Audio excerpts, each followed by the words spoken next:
As we have this short week with just 3 days left before Christmas break, I found a book called The True Gift. It's a Christmas story, and I'm going to read this. It's a short chapter book that we should be able to finish in these 3 days. White Cow stood alone in the big meadow. Her eyes were sad, though she might not have known what sad was. She looked down the road, searching for something. There was a time when she had company, a donkey the color of biscuits, but the farmer who owned the donkey had taken her away. Sometimes a red fox came to drink from the stream. Sometimes deer came through the meadow to nibble crab apples left on the tree by the barn. Crows clattered overhead, but most days White Cow stood alone in the big meadow. Chapter 1. Liam and I sit on the back seat of Papa's old car. The car heater isn't working, so Liam and I share a blanket. We can see our breath in the air. "How many books did you bring?" whispers Liam. Liam and I share a worry. Our school closes for 10 days, and we're going to Grandpa and Gran's house. We always go there in December, waiting for Christmas and Mama and Papa to come Christmas Day. We worry about not taking as many books as we'll need. "I brought 15 books," I say. "I brought 37, says Liam. I burst out laughing. "Don't worry, Lily. There is the stone library if you run out." Liam runs out of books all the time. Sometimes he reads 3 chapter books in one day. I smile. We love that stone library, our second home at Grandpa and Gran's farm. "The Lilac Library," Liam says. It's true. No matter what time of year, winter or spring or fall or summer, that library smells like lilacs. Liam takes a book out of the bag at his feet. I smile. I am 3 years older than Liam, and I have a sudden sweet memory of teaching him how to read. He was 4 years old, and he grinned for 2 weeks when he figured out the mystery of words. "We'll have snow," says Papa, looking up at the sky. Liam and I laugh, and Mama laughs too. We call Papa the weatherman. And suddenly, as if his words bring it on, snow begins to fall. Flakes one by one, slowly at first, then harder. Papa turns on the windshield wipers and we watch the back and forthing of them. "I hope the library stays open if it snows," says Liam. "That library is always open," says Mama. "That library has been open ever since I was a little girl." We turn into the long dirt driveway to Grandpa and Gran's house, past the meadow where White Cow turns her head to watch us go by. "Where's Rosie?" asks Liam. "Where's the donkey?" "Don't know," says Mama. "Can't see her." Snow is coming harder now and is beginning to stick to the road. It is almost dusk. "Did you bring your money?" asks Liam. I nod. We have worked weekends and after school to earn money for Christmas presents. I babysat for the 3 Cooper children across the street. Liam and I both mowed lawns and shoveled snow when it came. Once he painted a shed. There are only 2 stores in Gran and Grandpa's small town, but that is enough for us to buy presents for everyone. Liam holds up a red sock with a gray stripe. It is fat with his money. I smile. The car passes the barn and pulls up to the front porch of the big white house. There are Christmas lights in every window. Gran and Grandpa come out to wave.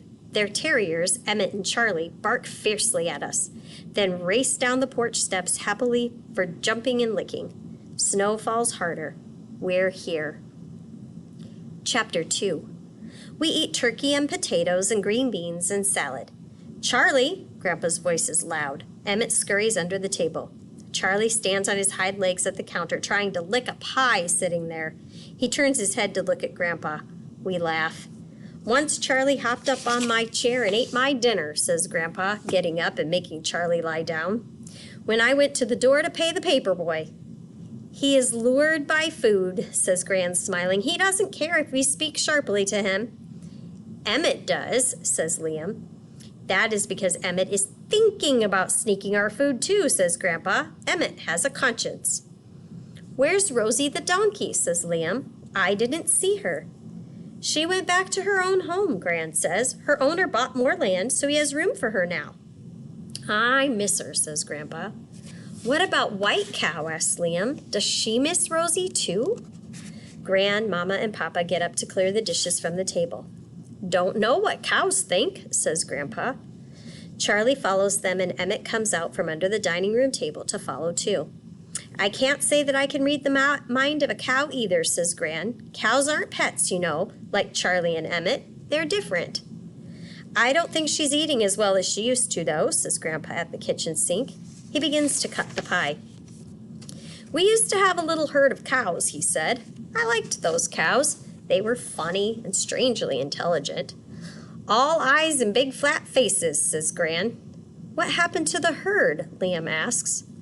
Oh, we sold the cows to people who wanted them for their herds, says Gran. Well, what about White Cow? Asks Liam. Yes, says Grandpa, smiling at Gran. What about White Cow? Where did she come from? Somewhere, says Gran, waving her hand as if waving away the talk. She came from somewhere. The subject was closed, but not for Liam. Do we know if she's lonely? Liam asks. Well, she has that whole beautiful meadow all to herself, Gran says. That's good for a cow. Liam frowns. Maybe that isn't good enough, says Liam softly. Everyone turns to look at Liam. A sudden trickle of dread comes over me. Let's have pie, says Gran, trying to be cheerful. What do you want for Christmas, Mom? Asks Mama. Gran drops a coffee mug and it shatters on the floor. A coffee mug, she says, making Mama laugh. A Christmas tree stands between the dining room and living room waiting for us to decorate it. It has only little white lights on it now. The white lights could be stars in a winter sky. I steal a look at Liam, and he is staring at his pie. I know him. He will think and think and think about White Cow alone in the meadow. Those thoughts of his will flow out like smoke surrounding us all. He will spoil our vacation. I know this. I kick him under the table, and he looks up, startled. He smiles. Pie, he says too cheerfully. I know Liam. Liam is not thinking about pie. Dinner is over. Mama and Papa are getting ready to drive home. We'll be back on Christmas Day, says Mama. Don't let them get away with any more than I do, she says to Gran. I wish I could stay. Gran smiles. She likes this time with us as much as we like being alone with her and Grandpa in the house. Where's Liam? Asks Mama. We look around. Suddenly, I know where Liam is. I know where Liam always is when we visit Grandpa and Gran. I'll find him, I say. I take my coat from a hook by the door and go outside to the porch. It has snowed more since we first got here, and I can see Liam's footprints in the snow down the sidewalk. I follow them to the driveway, then across to the paddock gate.